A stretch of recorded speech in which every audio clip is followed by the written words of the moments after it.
Assalamualaikum warahmatullahi wabarakatuh. Halo teman-teman semua, perkenalkan nama saya Nur Aisyah dari Prodi Teknologi Rekayasa Multimedia dengan NIM 2290343083 dari Politeknik Negeri Media Kreatif Jakarta. Di sini saya akan membahas dan mengajak teman-teman untuk belajar mengenai metode penelitian kuantitatif. Oleh karena itu, mari kita langsung masuk aja ke pembahasannya.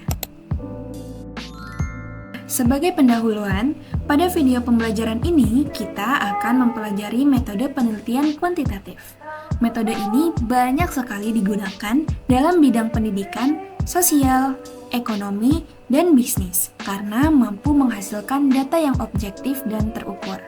Dalam video ini, kita akan membahas pengertian penelitian kuantitatif, ciri-cirinya, tujuan, contoh penelitian dari jurnal ilmiah, teknik pengumpulan data, serta teknik analisis data kuantitatif.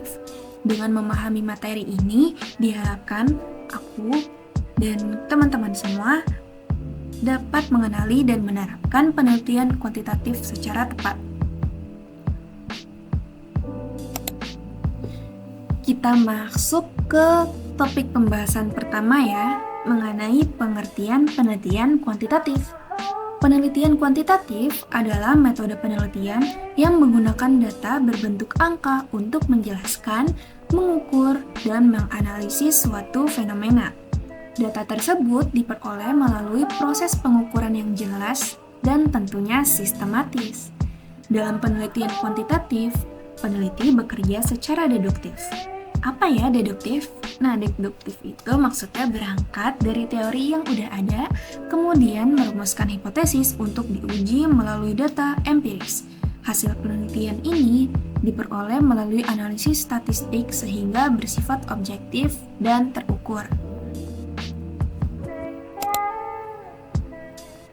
Selanjutnya, kita masuk ke ciri-ciri penelitian kuantitatif. Penelitian kuantitatif memiliki ciri-ciri utama sebagai berikut. 1. Data yang digunakan berbentuk angka, skor, atau nilai dari hasil pengukuran. 2.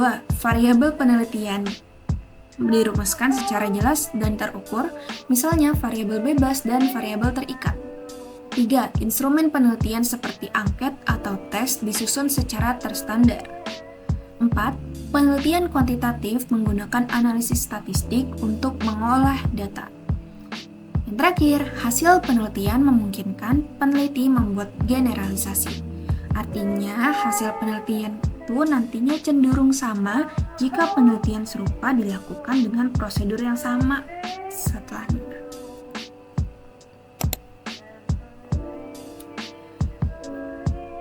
Selanjutnya kita masuk dan membahas tujuan penelitian kuantitatif. Penelitian kuantitatif ini tentunya punya tujuan ya teman-teman.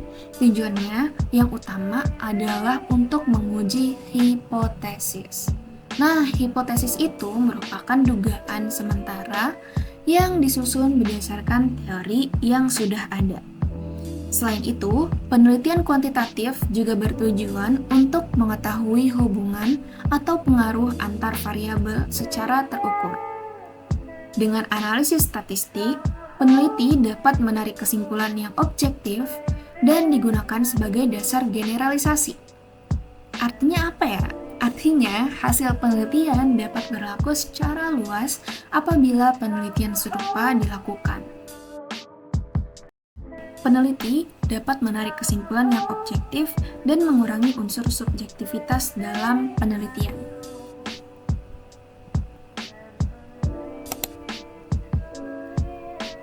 Nah, sedari tadi aku kan udah bilang ya dan nyebut beberapa kali tentang kata variabel.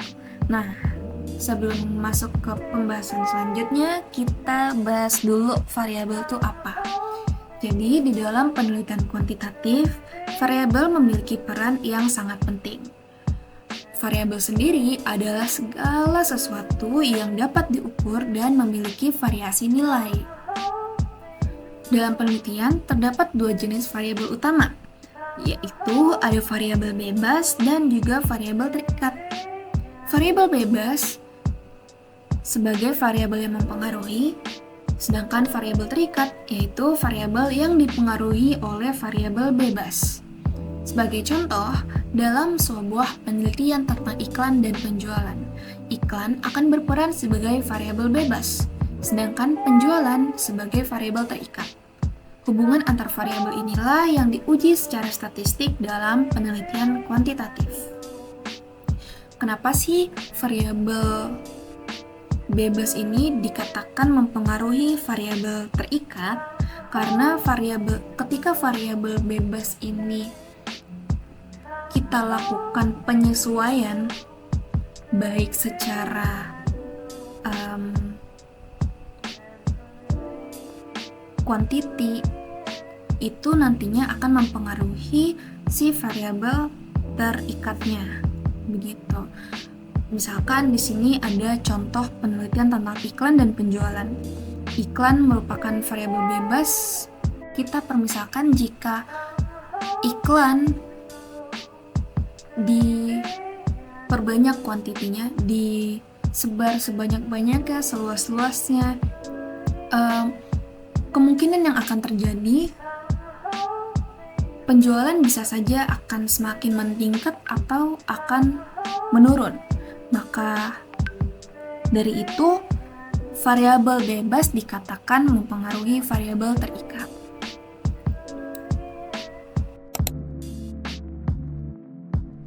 Selanjutnya, kita masuk ke contoh penelitian kuantitatif nih, teman-teman.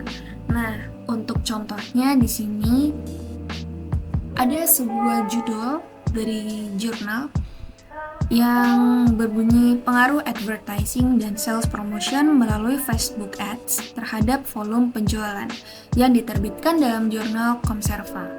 Penelitian ini menggunakan pendekatan penelitian kuantitatif dengan sampel 100 responden. Instrumen berupa kuesioner kepada responden. Variabel bebas dalam penelitian ini adalah advertising dan promosi penjualan, sedangkan variabel terikatnya adalah volume penjualan. Data yang diperoleh dan dianalisis menggunakan analisis statistik untuk menguji hipotesis.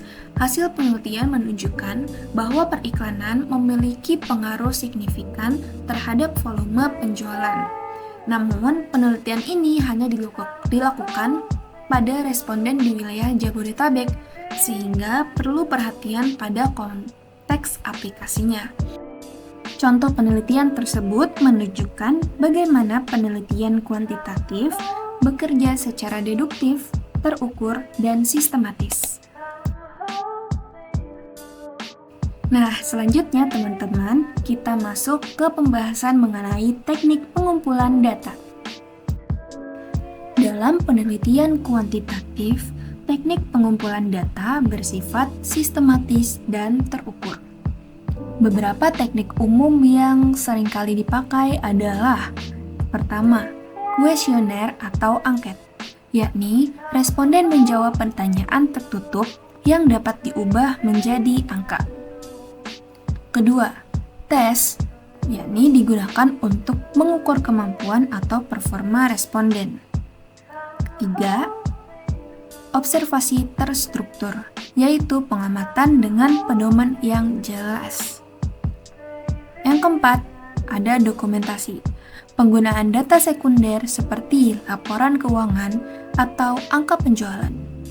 Data-data tersebut dikumpulkan dengan prosedur yang konsisten agar dapat dianalisis secara statistik. Selanjutnya kita masuk ke materi pembahasan terakhir, yaitu teknik analisis data. Setelah data dikumpulkan, langkah berikutnya adalah analisis statistik. Statistik deskriptif digunakan untuk menggambarkan data seperti rata-rata, presentase, atau grafik. Statistik inferensial digunakan untuk menguji hipotesis seperti uji T, ANOVA, regresi linier, atau korelasi. Dan yang terakhir, software statistik seperti SPSS, Smart PLS, atau Excel sering dipakai untuk mempercepat proses analisis dan meningkatkan akurasi hasil dari analisis data.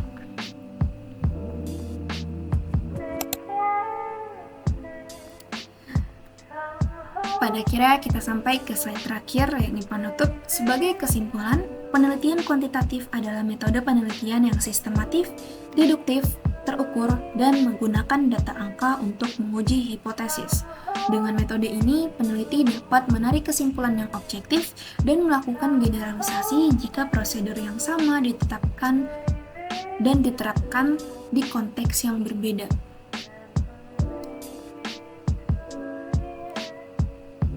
Dan juga tertera daftar pustaka dari jurnal maupun referensi yang saya gunakan. Baik, akhir kata, sekian pemaparan dari saya. Semoga informasi yang telah saya sampaikan bermanfaat. Terima kasih. Wassalamualaikum warahmatullahi wabarakatuh.